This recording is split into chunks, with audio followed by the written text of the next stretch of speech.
अवधूत चिंतन श्री गुरुदेव दत्त.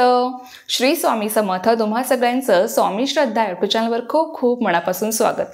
स्वामी कृपेने तुमचा आजचा दिवस शुभ जाओ. स्वामी महाराज तुमच्या सर्व चांगल्या इच्छा पूर्ण करोत हीच मी माझ्याने प्रार्थना करते आणि आजच्या व्हिडिओला सुरुवात करते.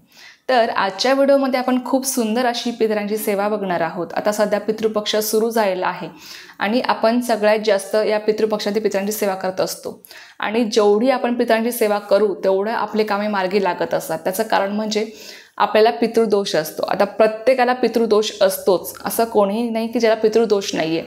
फक्त तो काहींना कमी प्रमाणात असतो तर काहींना तो जास्त प्रमाणातमध्ये असतो, काहींना तो प्रखर असतो, ज्यामुळे त्यांची कामे पूर्ण होत नाही, ज्यामुळे त्यांना कोणत्या कामामध्ये यश मिळत नाही, ज्यामुळे संतान प्राप्ती होत नाही, लग्न जमत नाही, वैवाहिक समस्या आहेत, पती पत्नीचं पटत नाहीत, घरात सततचे वादविवाद असतात, घरात सतत कोणीतरी आजारी असतं. हे सगळे काही परिणाम असतात ते फक्त आणि फक्त पितृदोषामुळे असतात, लक्षात घ्या.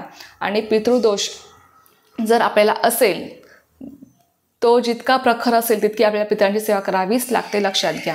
कारण की जोपर्यंत आपले पितर संतुष्ट होत नाही, जोपर्यंत आपले पितर आपल्याला भरभरून आशीर्वाद देत नाहीत, तोपर्यंत आपली कोणतीही कामे पूर्ण होणार नाहीत आणि आपल्या कोणत्याच इच्छा आकांक्षा पूर्ण होत नाहीत.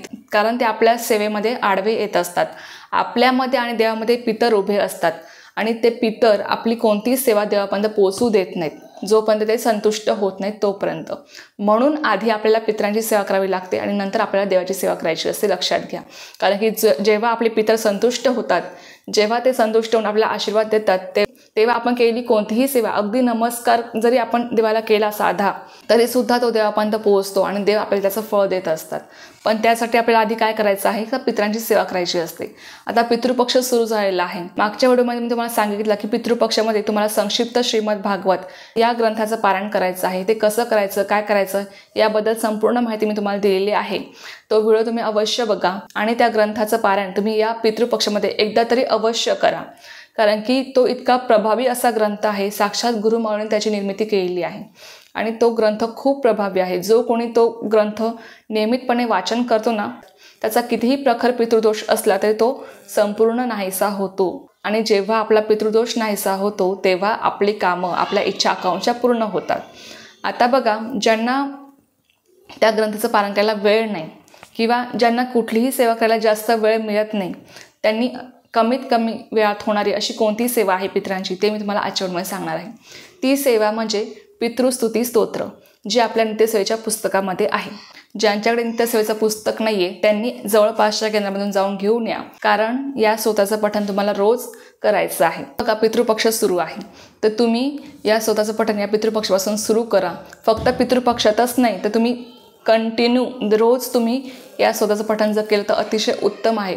जर तुम्ही रोज या स्तोत्राचं पठण केलं तर तुम्हाला अगदी 6 महिन्यामध्ये अनुभव आल्याशिवाय राहणार नाही, लक्षात घ्या. तुमचा पितृदोष संपूर्ण नाहीसा होईल आणि कितीही प्रकार पितृदोष असला तरी तुमचा तो नाहीसा होतो आणि तुम्हाला इच्छित फल प्राप्त होते. आता बघा, या स्तोत्राचं पठण तुम्हाला कसं करायचं आहे. तुमच्या घराची दक्षिण भिंत जी काय आहे त्याकडे तुम्हाला तोंड करून बसायचं आहे.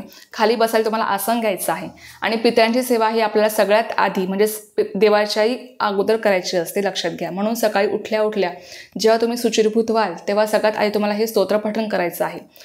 तर दक्षिण भिंतीकडे तोंड करून बसायचं, खाली बसायला आसन घ्यायचं आहे आणि हे स्तोत्र तुम्हाला पठण करायचं आहे.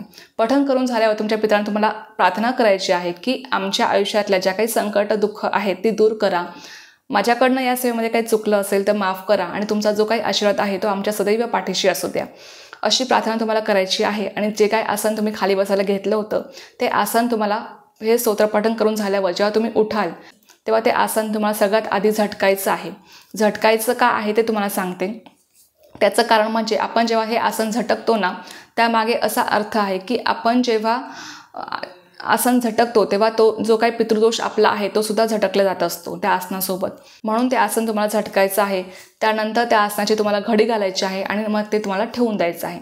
ते आसन ठेवताना अशा ठिकाणी ठेवायचं आहे की त्या ठिकाणी कोणाचाही हात लागणार नाही, अशा ठिकाणी तुम्हाला ते ठेवून द्यायचं आहे. आणि त्यानंतर सगळ्यात आधी तुम्हाला हातपाय धुवायचे आहेत आणि मग तुमच्या पुढच्या कामाला तुम्हाला सुरुवात करायची आहे. तर अशा पद्धतीने तुम्हाला हे स्तोत्र रोज पठण करायचं आहे। तुम्ही फक्त हे स्तोत्र 6 महिने पठण करून बघा, तुमचा कितीही प्रकार पितृदोष असला तरी तो संपूर्ण नाहीसा होतो आणि त्याचबरोबर तुमची अडलेली कामे सुद्धा मार्गी लागायला लागतात। तुम्हाला हा अनुभव स्वतःला येईल की 6 महिन्यामध्ये तुम्हाला वाटायला लागेल की माझी जी काही अडलेली कामे आहेत ती मार्गी लागलेली आहेत किंवा माझ्यावर जे काही कर्ज आहे ते हळूहळू कमी होत चाललेलं आहे। आपल्या घरातले भांडणे वादविवाद ही कमी होत आहेत, हा अनुभव तुम्हाला यायला लागेल। तर अशा पद्धतीने तुम्हाला हे स्तोत्र पठण करायचं आहे आणि रोज सगळ्यांनी करा। जे कोणी करतात ना त्यांना याचा अनुभव आहे। तुम्ही सुद्धा नक्की हे स्तोत्र पठण करून बघा, तुम्हालाही अनुभव आल्याशिवाय राहणार नाही।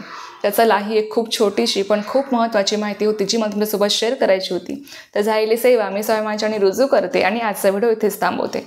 तुम्हाला जर ही माहिती आवडली असेल तर व्हिडिओला लाईक शेअर सबस्क्राईब करायला विसरू नका। पुन्हा भेटूया अशाच एका नवीन व्हिडिओसोबत किंवा नवीन विषयासोबत। तोपर्यंत सर्वांना श्री स्वामी समर्थ, जय जय स्वामी समर्थ।